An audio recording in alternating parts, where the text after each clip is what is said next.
Bueno, entonces voy a empezar a analizar primero sistemas dinámicos equimomentales, ¿sí? Lo voy a definir primeramente, es algo muy sencillo. Básicamente lo que quiero hacer es sustituir, imagínense, quiero sustituir un cuerpo rígido básicamente por 2 o 3 masas concentradas que satisfagan, que a la hora que esas masas concentradas, que supongo que están unidas, se comporten de la misma manera que mi masa original, ¿sí? Entonces el requisito sería que la masa original, el cuerpo original y el conjunto de las masas que voy a sustituir tengan primero la misma masa.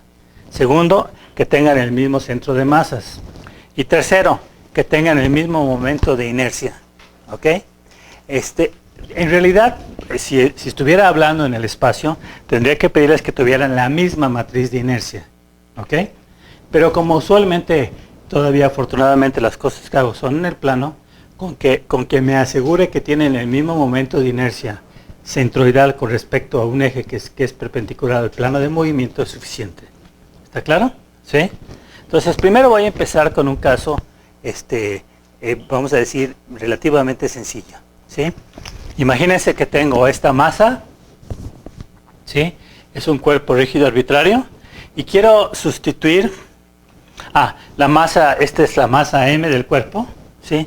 Aquí está su centro de masas, y digo que el momento de inercia con respecto a su centro de masas es IC. Y quiero sustituir esta masa grandota, la quiero sustituir por estas dos masas concentradas. Aquí la masa original está distribuida. Obtuve cuánto valía su masa total, obtuve también cuánto le quedaba su centro de masas, y también estuve cuánto valía su momento de inercia con respecto al centro de masas.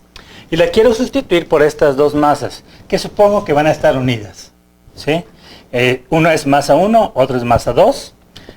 Voy a suponer que desde este punto, el radio al cual está localizado la masa M es L1.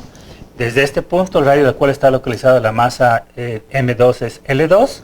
Y que los ángulos medidos con respecto al semieje positivo X viene siendo θc para el centro de masas de la masa original, θ1 para la masa 1 y θ2 para la masa 2. De pronto ahí tengo un θp que no sé de qué se trata.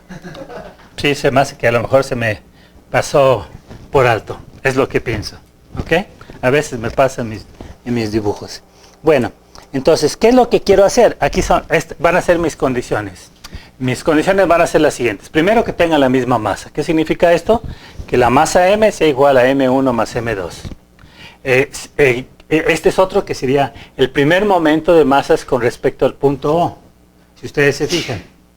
El primer momento de masas con respecto al punto O. Entonces, de este lado tengo el primer momento de masas de mi masa original, que sería M por LC por el coseno de θc.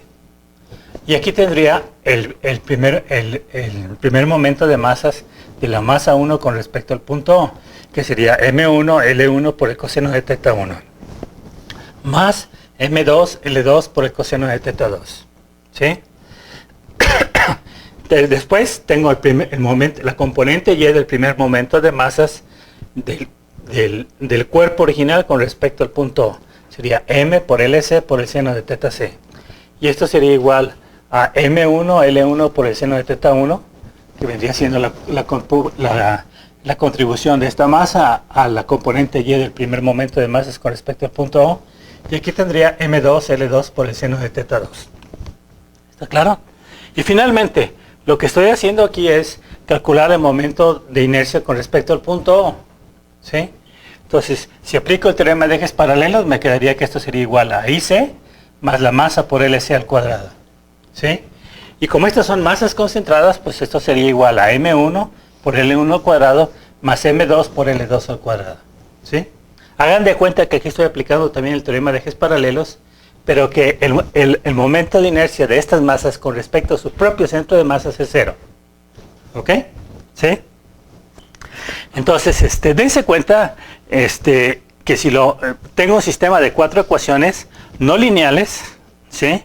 En las cuales mi objetivo sería calcular M1, M2, L1, L2 y teta 1, teta 2. Tengo 6 variables, solo 4 ecuaciones. Entonces, ¿qué es lo que hago? Bueno, pues voy a escoger libremente los ángulos teta 1 y teta 2. Para hacerlo sencillo, mi formulación, voy a decir teta 1 es igual a 0. ¿Qué significa esto? Que mi masa M1 va a estar localizado sobre el eje X. Y digo que teta 2 es igual a 90 grados. Significa que mi masa M2 va a estar localizado sobre el eje Y. Como mis longitudes pueden ser positivas o negativas, no puedo asegurar si va a ser del lado positivo de los ejes X y Y o del lado negativo. ¿Está claro? ¿Sí? Bueno, entonces si sustituyo esas suposiciones que hice en estas ecuaciones, pues van a ver qué va a pasar. ¿Qué se imaginan que va a pasar? Pues aquí esto me quedaría 1, esto me quedaría 0, esto me quedaría 0, esto me quedaría 1. ¿Ok? ¿Sí? Bueno, entonces vamos a ver qué pasa aquí. Y ahí estarían. ¿Sí? Creo que esas son. Mi primera ecuación no cambia nada. ¿Sí?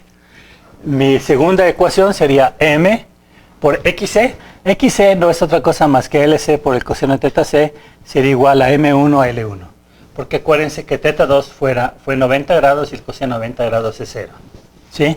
Después tendría MYC. YC sería la componente la coordenada Y del centro de masas de mi cuerpo original.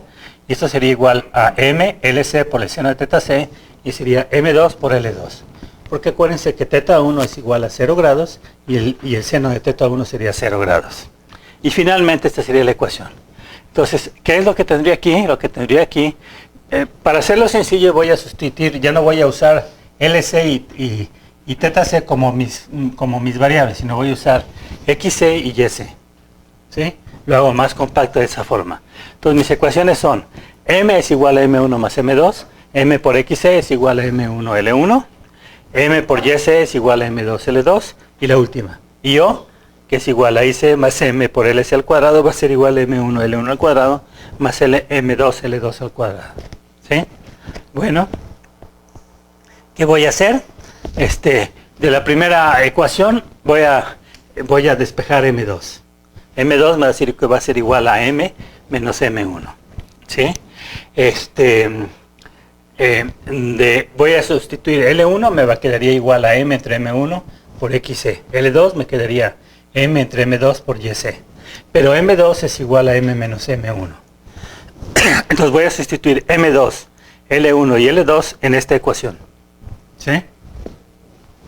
Y lo que me da, me dice que mi resultado sería que IO vendría siendo igual a M1 L1 al cuadrado más M menos M1 por L2 al cuadrado. Aquí sustituí M2 por la expresión que tenía, que está arriba. ¿Sí? Después ahora voy a sustituir L1 por esta expresión. Y voy a sustituir L2 por esta otra expresión. ¿Sí? Entonces, yo creo que aquí simplifico. ¿Qué me quedaría? ¿Qué me queda?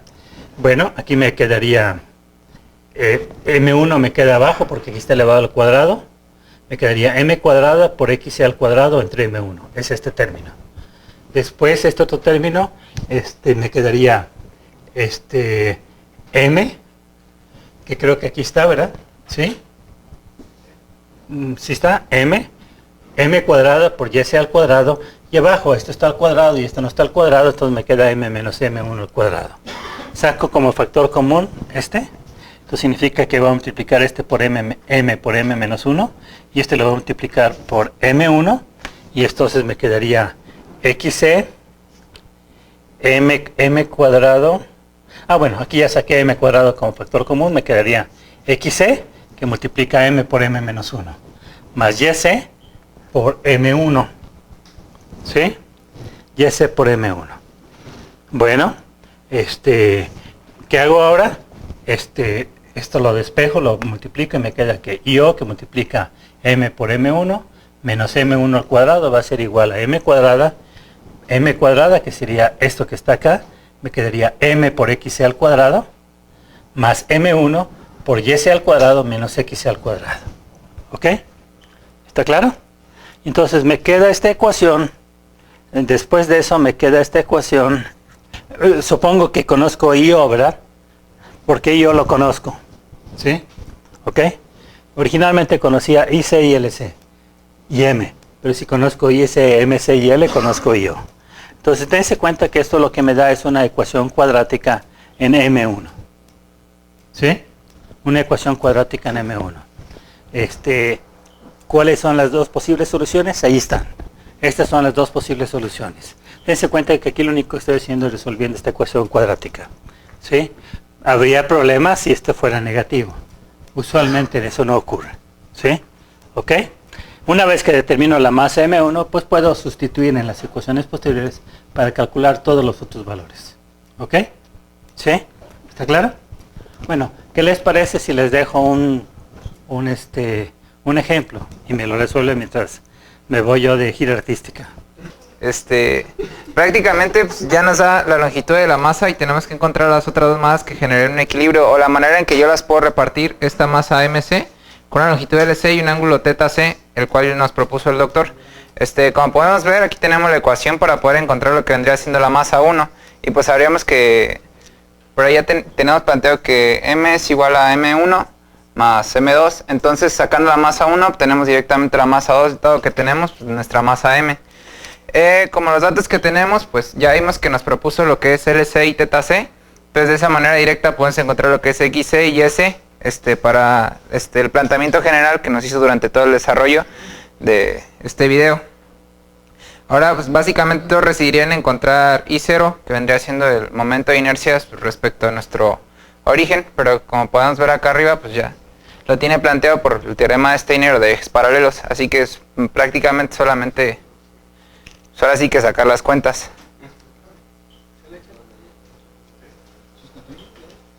Entonces nos vamos de este lado.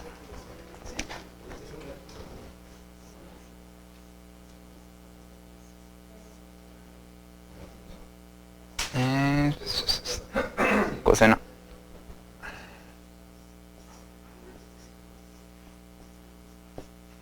¿Cuánto mide el Nava?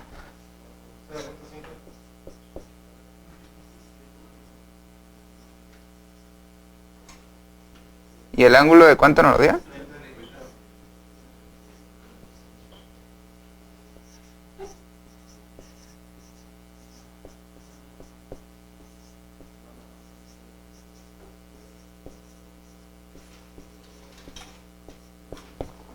Es igual a 0.25.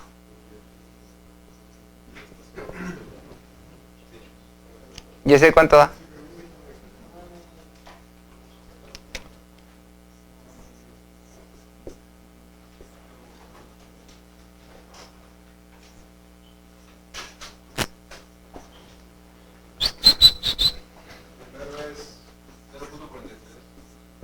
Gracias.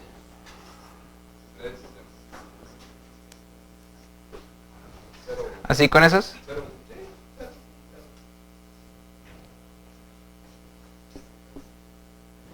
¿Cuánto vale IC? 2.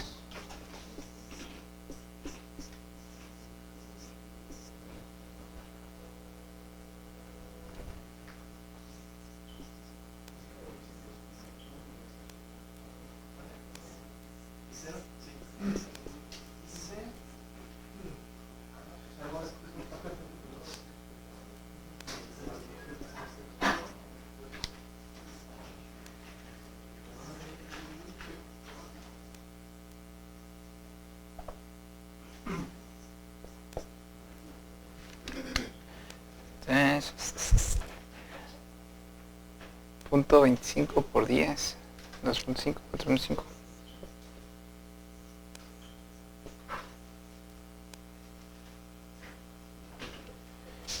Y ya tienen estos datos de manera directa.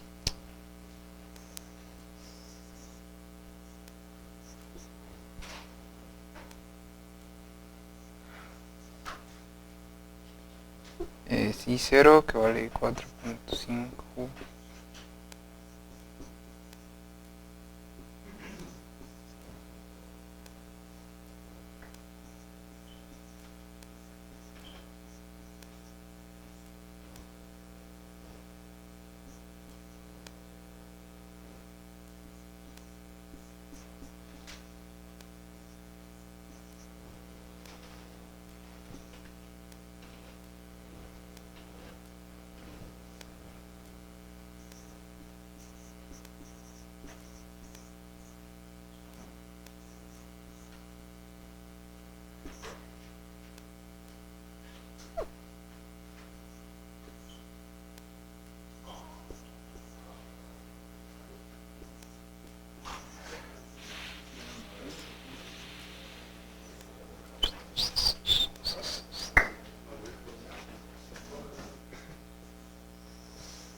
Ya se extiende directamente de ahí.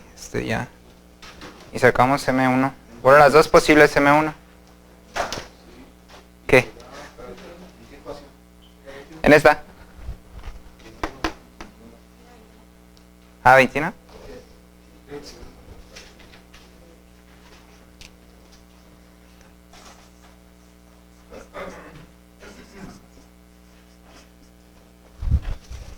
Bueno, pues en análisis dimensional, la parte de arriba nos da en kilogramo cuadrado sobre metro cuadrado y la de abajo en kilogramos sobre metro cuadrado, así que debemos obtener unidades de masa. Ande. Cuando empieza la raíz, ¿es 4.5 por 10? No, es 4.5 por 0.5. Ah, no, sí debería ser por 10. Que es la masa. Gracias.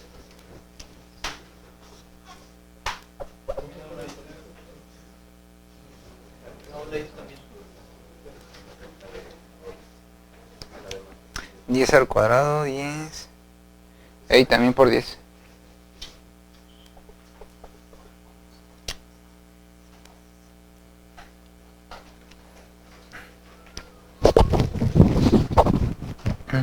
Si está muy largo eso, sí que me podrían dar primero este valor y luego el valor de la raíz. Incrementar esto a 4 unidades de longitud. A 4, kilogramos masa metro cuadrado. Eso significa que acá me quedaría 4 y acá me quedarían 6.5. ¿Ok? 6.5. Y entonces aquí me quedaría 6.5. Y yo confío que ya con esto ya me quede positivo. ¿Sí? Estoy trabajando esta parte de aquí. ¿Sí? El otro supongo que está bien. ¿Sí lo checaron? ¿Sí te ayudaron a checarlo? Entonces, ¿qué pasa con este? ¿Serían 65? ¿Es 10 a la menos 2? ¿O este es una... Este es nada más una mancha? Ok. Entonces sería esta división, esta resta, perdón, multiplicada por 10 al cuadrado. ¿Cuánto? ¿Este? ¿Este aquí?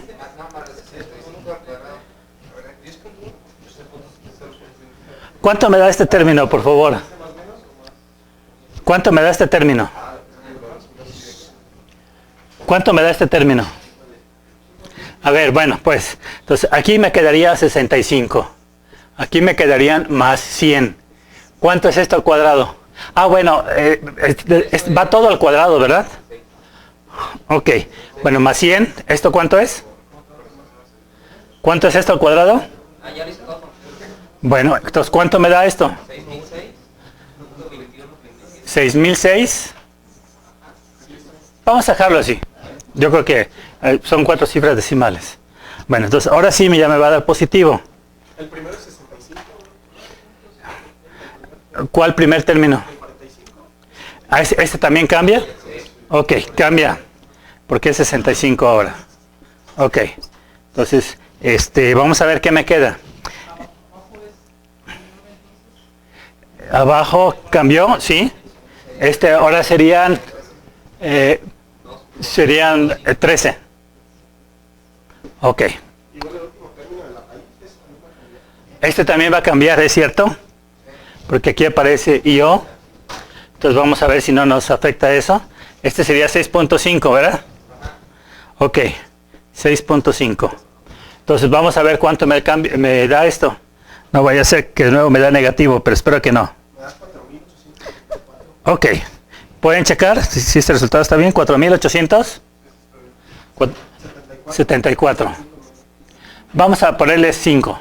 Bueno, 74.9. Me voy a poner aquí esa cifra decimal. Entonces ahora sí ya tengo todo, ¿no? Me pueden... ¿qué les parece si lo separamos con el más menos? Aquí está el más menos. Aquí estaría 13. Y esto primero serían 77.49. ¿Cuánto me da esa raíz cuadrada? ¿Cuánto me da esa raíz cuadrada, muchachos? ¿Cuánto me da esta raíz cuadrada? 6006 menos 4874.9. Deben ser 1700, como 40 me debe dar. Díganme. 33.54. ¿Alguien que cheque eso? ¿Sí? Bueno, entonces eso significaría que tendría, déjame llamarle, para no confundirlo, déjame llamarla M1A. ¿Les parece bien? Entonces, bueno, aquí todavía sería M1. Y ahora tendría que M1A sería igual a 77.49 más 33.54 sobre 13. ¿Ok? Y M1B vendría siendo igual a 77.49 menos 33.54 sobre 13. ¿Ok? ¿El de arriba? 8.54 kilogramos masa. ¿Y el de abajo? 44 sería como 3 y tantos, ¿no?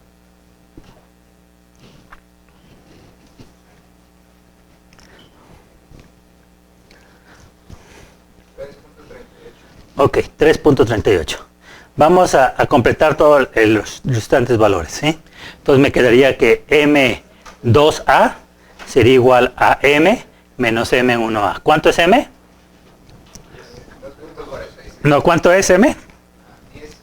10 menos 8.54 me daría 1.46. ¿Sí?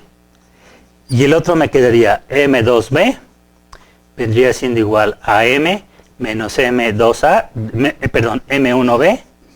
Y esto me quedaría igual a 10 menos 3.38, sería igual a 6.62 kilogramos masa. Ahora vamos con las longitudes. ¿Sí? Las longitudes, vamos a llamarle L1A, me quedaría M que es 10, ¿cuánto es? 13, ¿verdad? No, ¿cuánto es M? 10 kilogramos masa, entre M1, ¿sí? Entre M1 y M1 vendrían siendo 8.54 kilogramos masa, multiplicado por XC.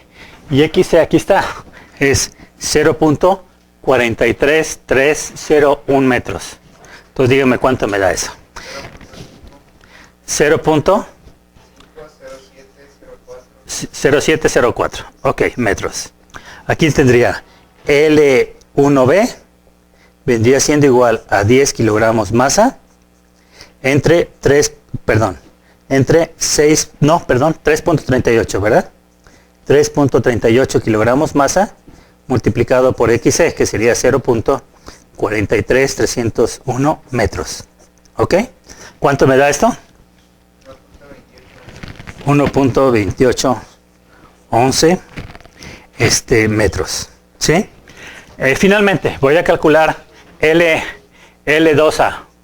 L2A vendría siendo igual a M entre, M menos M1 es M2. ¿Sí?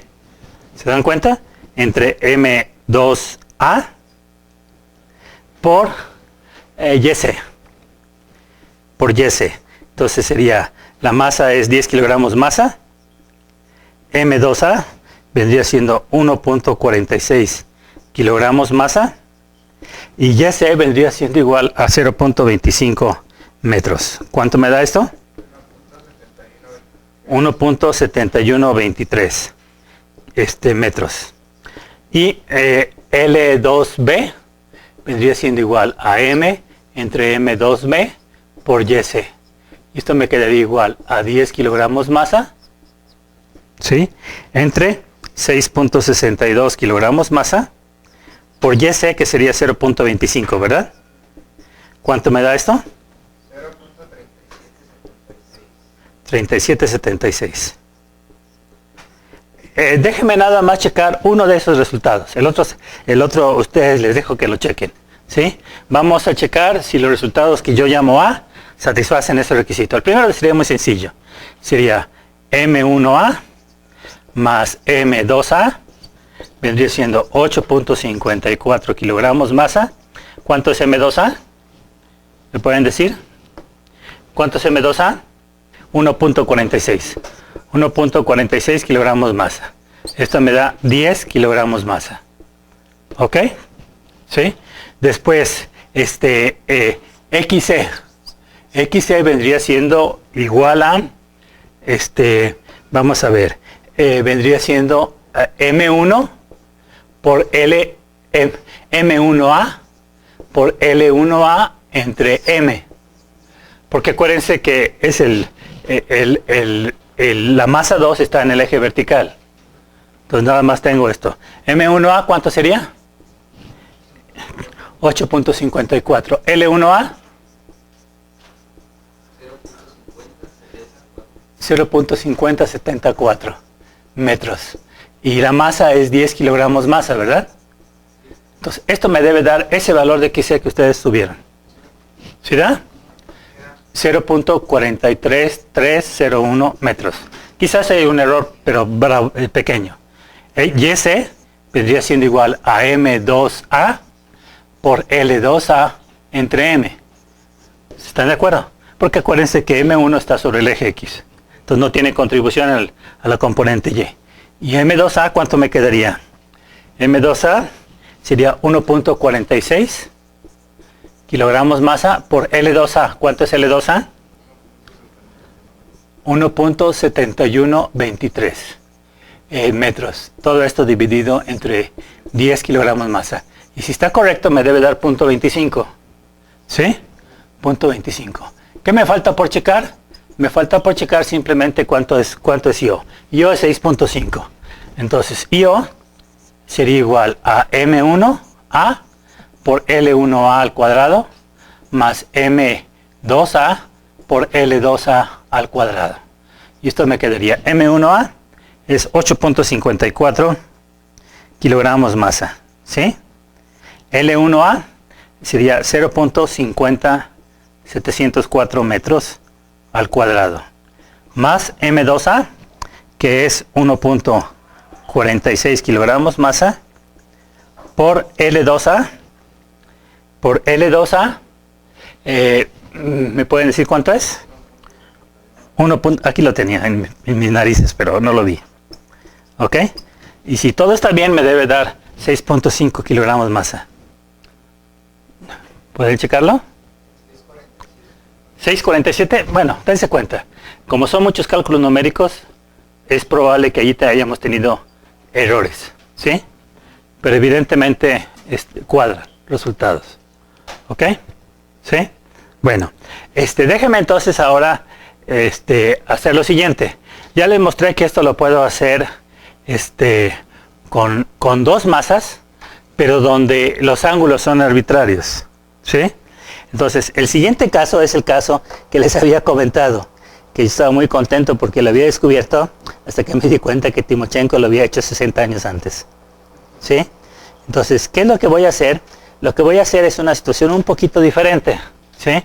De nuevo, piensen que tengo una barra cuyo momento de inercia es IC. ¿Sí? Su masa es M, su centro de masa está allí. Y lo que voy a hacer va a ser decir que quiero que este conjunto de dos masas localizados en el extremo de un eslabón, y de antemano déjenme decirles, el eslabón va a ser la biela de un mecanismo de manivela biela corredera. Entonces voy a decir que quiero concentrar la masa de la biela, la quiero separar en dos. Una concentrada en esta parte, que pueden pensar que es la parte que va a la manivela, y esta otra parte que pueden pensar que está puesta precisamente en el perno que entra con el pistón. ¿Ok? O la corredera. ¿Sí? Entonces, aquí no va a ser las cosas tan sencillas. De nuevo, mis ecuaciones van a ser las mismas. Solo que aquí, ¿qué tendría? Las ecuaciones que tendría vienen siendo las mismas, ¿sí? Mis ecuaciones serían primero que, además dense cuenta de que aquí puse mi centro de masas en el origen de mi sistema coordenado, ¿sí? Entonces, ¿qué significa? Que mis ecuaciones van a ser que M1 más M2 debe ser igual a la masa, ¿sí? La segunda ecuación sería, ¿cuánto sería como todo está sobre el eje X, dense cuenta que no tengo momentos con respecto al eje Y. O al revés, más bien, como todo está sobre el eje X, no tengo momentos con respecto al eje X. pero sí tengo primer momentos de masas con respecto al eje Y. Pero como esto está en el centro, pasa por el origen de mi sistema coordenado, pues significa que el primer momento de masas de esas dos masas debe ser 0. ¿Sí? Y eso me diría, mi segunda ecuación sería que M2 por L2 más M1 por L1 debe ser igual a 0. Bueno, déjenme ponerle aquí. Déjenme ponerle M1 por menos L1 igual a 0. ¿Están de acuerdo? Porque evidentemente aquí tengo mi dirección positiva en X, entonces significa que esta distancia sería negativa para efectos de eso. Entonces, no tengo componentes en Y, ¿sí se dan cuenta? ¿Sí? Porque tanto mi centro de masas como las masas por las cuales pretendo sustituir mis propiedades inerciales de mi barra original están localizados sobre el eje X. Entonces, la única que me falta ahora es la siguiente. Sería que IC, el momento de masas con respecto al punto C, que no sé si después lo tenga que cambiar, les voy a decir 0, ¿sí? Tendría que ser igual a M1 por menos L1 al cuadrado, que en realidad aquí podría quitarle el menos, ¿sí? Más M2 por L2 al cuadrado. Entonces, esas serían las ecuaciones que tengo que resolver, ¿sí? ¿Qué tendría que hacer?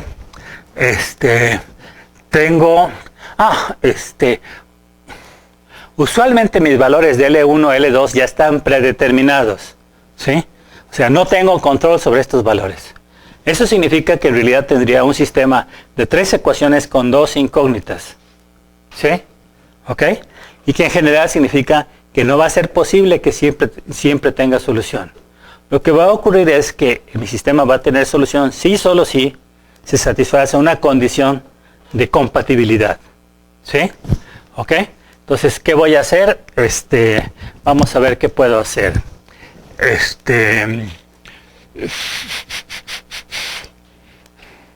Bueno, yo creo que aquí me conviene. Déjenme seguir el camino.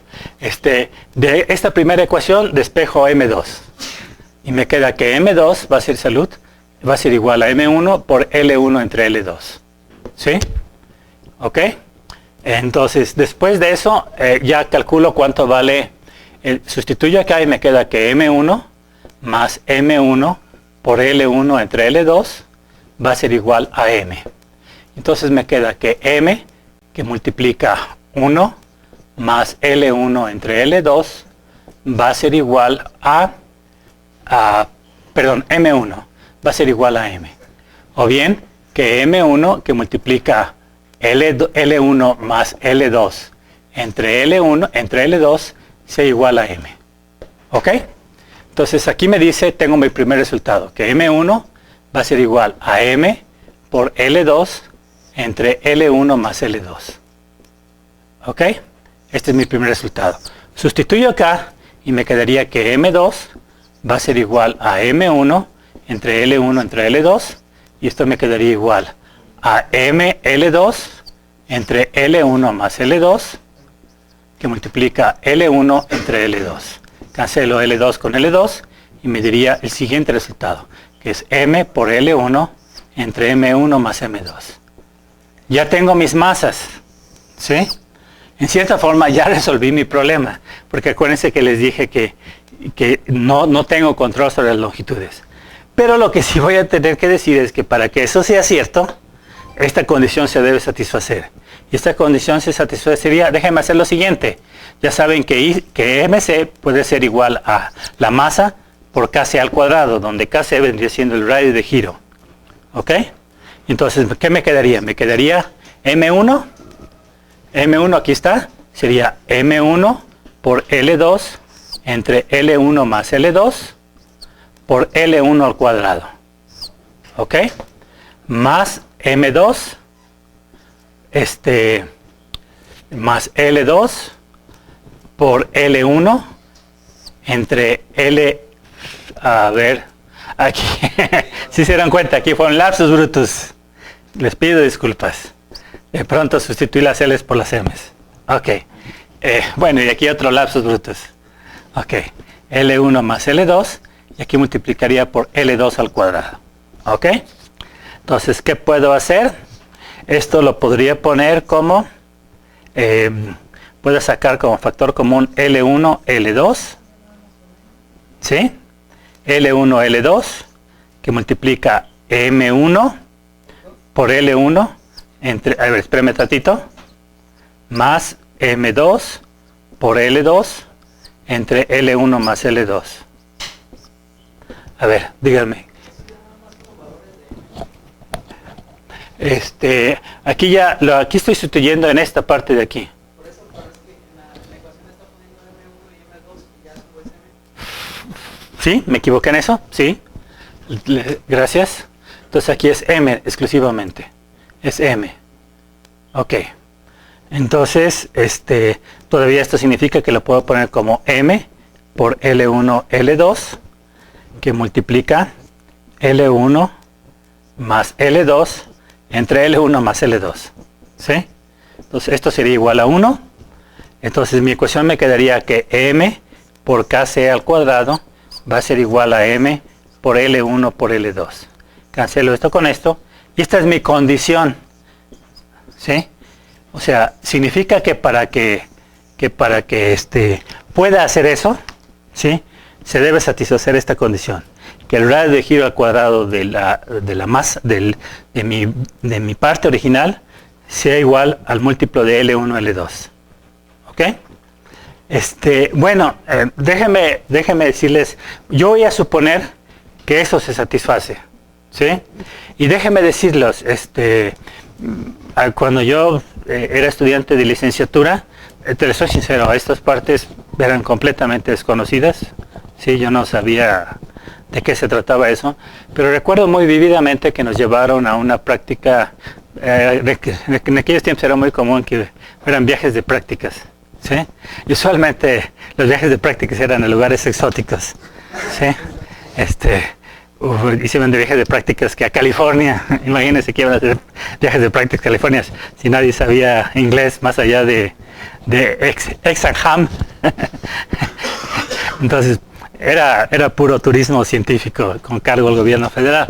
Era la época del populismo de Echeverría, pues que después de haber matado a tantos estudiantes en el 2 de octubre quería de pronto tratar de recomponer su relación con los estudiantes dándole todo lo que quisieran. ¿Sí? ¿Está claro? Lo único que no daba era el dinero que se robó, pero en fin. Ok, entonces esa vez sí nos tocó ir a viaje de prácticas y ese sí no fue turismo científico a Puebla. Y en Puebla visitamos 2 plantas. La primera era Volkswagen, el día que llegamos, y la segunda era una planta que creo que desapareció, que hacían piedras abrasivas, se llama Carborundum, ¿sí? Bueno, era Norton. No sé si todavía han visto las piedras de desmedir que se llaman Norton. ¿No?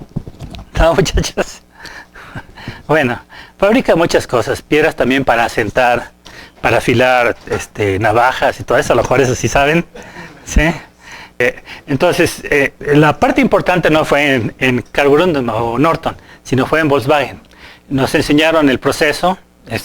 Me tocó ver prensas. En aquellos tiempos, básicamente, creo que el único modelo que fabricaban era el Beetle, el bochito, ¿sí? ¿Sí?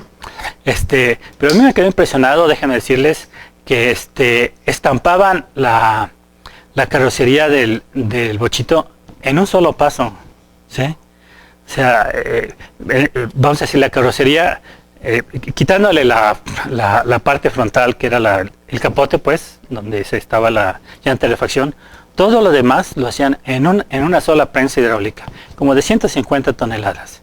Entonces se metía la hoja de acero y en un solo paso, yo no digo que no quisieran algunos pasos posteriores para quizás quitarle las rebabas o algunas cosas, pero en un solo paso de pronto salía la forma de huevo que tiene el bolchito, ¿sí?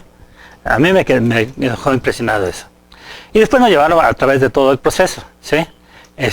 Por cierto, allí había una diferencia muy marcada de que los empleados de confianza, que casi todos eran alemanes, tenían su comedor aparte. Los obreros tenían su comedor aparte y a nosotros los invitados también nos llevaban con los obreros, ¿sí? Eso se me hace un poquito raro porque la sociedad alemana tiende a ser muy igualitaria, claro. No es lo mismo vivir entre puros alemanes que vivir con con gentes de una raza que probablemente piensen que es inferior, pues el racismo alemán es proverbial, pues, ¿sí? Yo espero que no lo esté viendo ningún alemán, porque si no me van a impedir el paso de la llegada a Alemania. Ok, pero a la hora que nos llevaron al ensamblaje de los motores de combustión interna, algo que me llamó la atención y que no relacioné sino hasta que vi este tema, ¿sí? Era que tenían un montón de bielas, estaban allí armando los motores del bochito.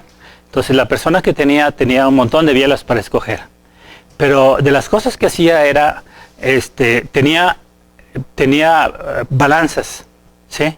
Y yo supongo que eran de bastante precisión.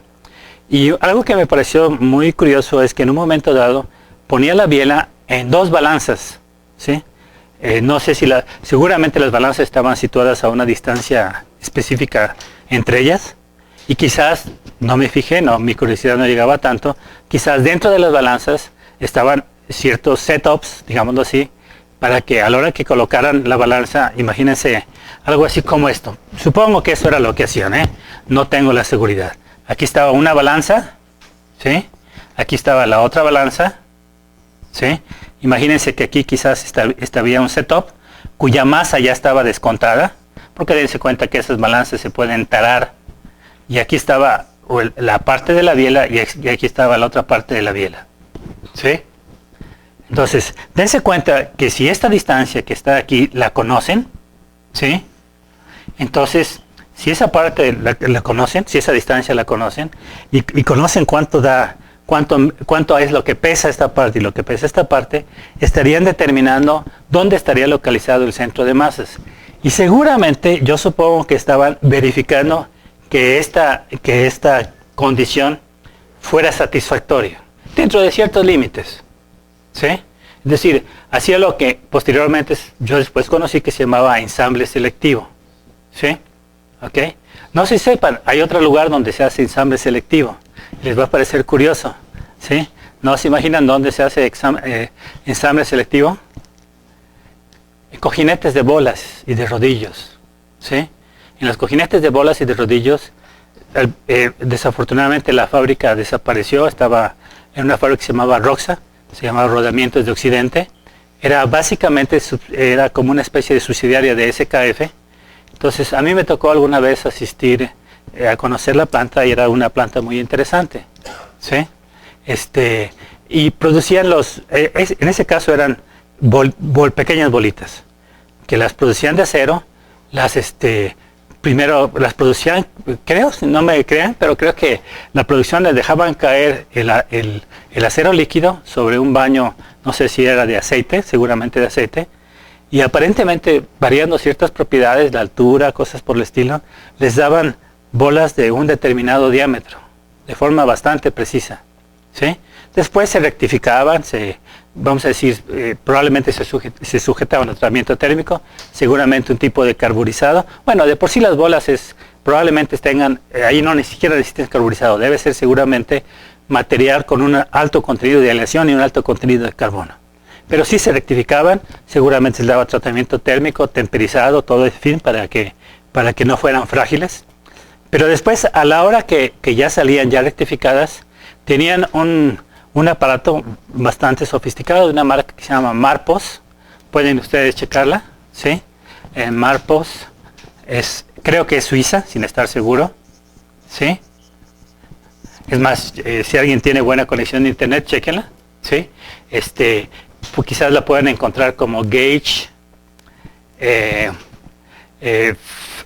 R-Gauge, quizás pónganle así R-Gauge y después esta palabra. Estoy casi seguro que es con doble S, ¿sí? Entonces lo que hacía era por medio de aire, ¿sí? Iba seleccionando las bolas, seleccionándolas de tamaño por micras, ¿sí? O sea, la separación de las bolas era por micras. Entonces eran como 6 compartimientos. Entonces los compartimientos que tenían la dimensión especificada más se desviaban por 2 décimas de micra en fin, dependiendo de eso los armaban. Entonces lo que tenían seguramente a la hora de ensamblar el cojinete de bolas, tenían que checar cuáles eran las dimensiones de lo que se llama la pista interior y superior y determinar cuál tipo de bolas iban a meter en ese cojinete, ¿sí? Esto es ensamble selectivo, ¿sí? Yo les soy sincero, no pensé que se hiciera en ese tipo de situaciones, pero después, con un poquito de reflexión, dense cuenta que la precisión es tan elevada que sería imposible que pudieran asegurar que lo producen con una precisión de décimas de micras, ¿ok? Entonces, ahí sería otro ejemplo de ensamble selectivo. Entonces, yo supongo que lo que hacían, lo que me tocó ver, estoy hablando de haber sido 1973, 72 o 73. Dense cuenta, 40 y tantos años, ¿sí? Supongo que era algo así como esto. Y era para asegurar que, se satisfacieran esta condición, porque van a darse cuenta, y de cierta forma todavía no, sigo trabajando en mi apunte, ¿sí? Van a darse cuenta que si hago eso, déjenme decirles ya eso, la parte final, ¿sí? Que si hago eso, entonces las cosas se van a hacer muy sencillas. ¿Por qué? De nuevo, este es básicamente el mismo dibujo que puse al inicio, ¿sí? Pero dense cuenta qué es lo que hago. No me interesa ahorita tanto la masa M2 y la masa M4, sé que tienen masa. Me interesa la biela, ¿sí?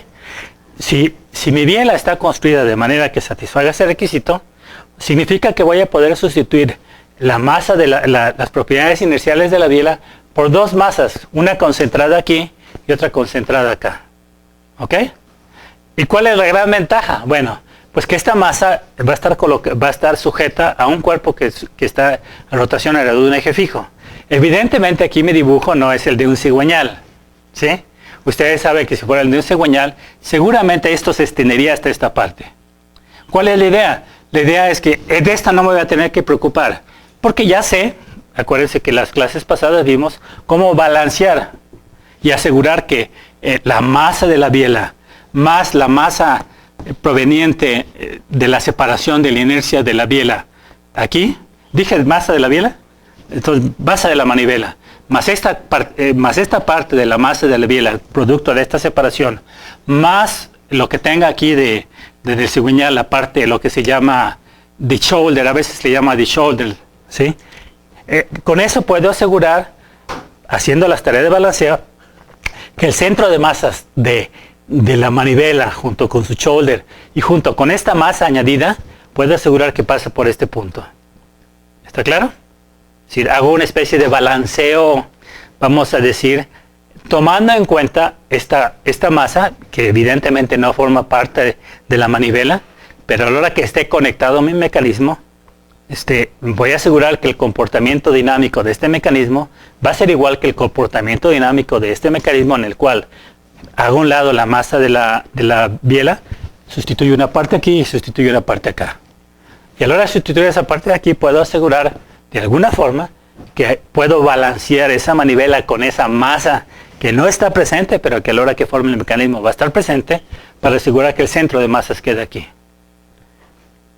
Y ya lo hice, porque esto ¿qué significa? Significa que la única parte que va a producir problemas va a ser la masa del pistón, junto con esta vamos a decir, con esta parte de la masa de la biela, que le voy a suponer que está colocada en el punto C. ¿Está claro? Pero además, dense cuenta, ¿qué tipo de movimiento tiene? Traslación. Entonces voy a poder calcular muy sencillo cuáles van a ser las fuerzas de inercia. Porque además acuérdense que en la primera parte de este apunte calculamos la fuerza de inercia de manera aproximada, si ustedes recuerdan. Y solo tomando en cuenta lo que se llama la primera y segunda armónica. ¿Sí? El argumento que todos los libros de diseño de maquinaria hacen es que básicamente después de la segunda armónica no me debe preocupar nada, ¿sí? Seguramente eso es cierto, válido en la gran mayoría de los motores de combustión interna de los autos.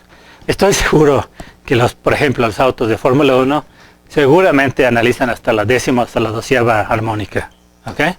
¿Por qué? Pues porque va mucho dinero en eso.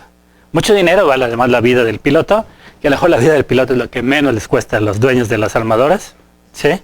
¿Ok? Pero sí va mucho dinero de por medio, ¿sí? Y prestigio. Bueno, el prestigio se traduce en dinero, ¿sí? Acuérdense que desafortunadamente en un sistema capitalista el dinero lo mueve todo, ¿ok? Entonces, por eso tienen ustedes que buscar ideales más fuertes que el dinero. ¿Sí? ¿Ok? ¿Está claro? Bueno, entonces ahí les dejo. ¿Sí? Las próximas clases voy a hacer esto y hasta el final del semestre voy a procurar a ver si puedo analizar cómo balancear máquinas de combustión interna de los diferentes tipos. ¿Sí?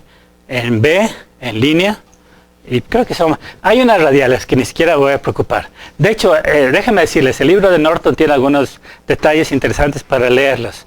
Por ejemplo, de los comentarios que yo no sabía, les soy sincero, me declaro incompetente en eso.